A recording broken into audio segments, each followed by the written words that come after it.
আজ থেকে ৭ বছর আগে এক প্রবাসী ছেলের সাথে আমার বিয়ে হয়। প্রবাসী ছেলেদের তো অনেক টাকা পয়সা, আমার খাওয়া পড়া নিয়ে কোনো চিন্তা হবে না, ভবিষ্যৎ নিয়ে কোনো ভাবনা চিন্তা কিছুই করতে হবে না। এইসব বিষয়গুলো ভেবেই আমার বাবা মা প্রবাসী ছেলের সাথে আমাকে বিয়ে দিয়ে দেয়। আমি যখন ক্লাস 9-এ পড়ি তখন আমার বাবা মা প্রবাসী ছেলের সাথে আমাকে বিয়ে দেয়। অবশ্যই এই বিয়েতে আমার বিন্দু পরিমাণ কোনো মত ছিল না। বাবা মায়ের রিকোয়েস্টে আমি এই বিয়েটা করতে রাজি হই। কিন্তু বিয়ের পরে যে আমি অখুশি ছিলাম ব্যাপারটা এমনও না। বিয়ের কিছুদিন পরেই আমার স্বামী আবারও প্রবাসে চলে যায়। আমার হাজবেন্ড যাওয়ার 3 মাস পরেই আমাকেও বিদেশে নিয়ে যায়। সেখানে যাওয়ার পরে আমি যে কতটা খুশি ছিলাম সেটা বলার মতো না।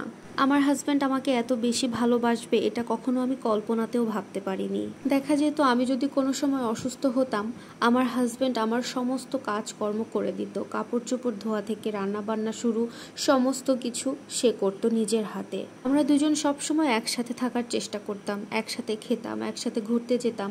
এভাবেই খুশিতে খুশিতে আমাদের 1.5 বছর সংসার জীবনের কিভাবে পার হয়ে গেল বুঝতেই পারলাম না। এই 1.5 বছরের মধ্যে আমার কোল জুড়ে একটা মেয়ে সন্তান হয়। মেয়ে হওয়ার পর থেকে আমাদের জীবনের সুখের ছোঁয়া যেন আরও বেড়ে গেল। কি বলবো, মেয়ের সাথে বাবার খুনসুটি দেখতে খুবই ভালো লাগতো। আমি অনেক সুখে ছিলাম। আমি কত ভালো স্বামী পেয়েছিলাম এটা ভেবে অনেক খুশি হতাম। কিন্তু সুখ আমার কপালে বেশি দিন সয় না। পুরুষ মানুষকে চিনতে পারবেন দায়িত্বে। মেয়ের পরে এবার আমাদের একটা ছেলে সন্তান হয়। ছোটবেলা থেকেই আমার স্বপ্ন ছিল আমার একটা ছেলে বাবু থাকবে। তো ছেলে বাবু হওয়ার পরে আমি যে কত বেশি খুশি ছিলাম সেটা বলার মতো না। আমার হাজব্যান্ডও অনেক বেশি খুশি হয়েছিল। 2 সন্তান নিয়ে আমাদের সুখের সংসারটা ভালোই যাচ্ছিল। 2 সন্তান হওয়ার পরে আমাদের পরিবারের সমস্ত কিছুই একটু বেড়ে যায়। তার কাঁধে দায়িত্বের বোঝাটাও একটু বেড়ে যায়। হঠাৎই খেয়াল করে দেখলাম অল্প কিছুতেই, সামান্য একটু কথা হলেই সে আমার উপরে চিল্লাচিল্লি শুরু করত। অনেক কথা কাটাকাটি হতে লাগলো আমাদের মাঝে। কিন্তু এগুলো নিয়ে আমি তেমন কিছু মনে করতাম না, কারণ আমি বুঝতাম তার উপরে অনেক ধকল যাচ্ছে। কিন্তু হঠাৎ করেই আমার হাজবেন্ডের চাকরিটা চলে যায়, আর তখনই আমাদের ভালোবাসার সুখের সংসারে ধস নেমে আসে। আমরা অনেক কষ্টে চলতে শুরু করি।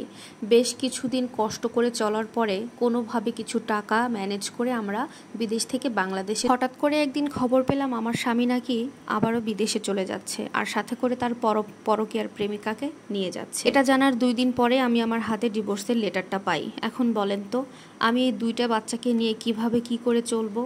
যখনই আপনার স্বামী থাকবে না তখনই আপনার আশেপাশের মানুষের আচার আচরণগুলো বুঝতে পারবেন। এই গল্পটি 7 বছর আগের, আর এই 7 বছরে আমার ভেতরে অনেক পরিবর্তন হয়েছে। এখন আলহামদুলিল্লাহ আমি অনেক ভালো আছি। 2টা সন্তানকে নিয়ে একটা চাকরি করছি, খুব ভালোভাবে সুখে দিন যাপন করছি আমরা।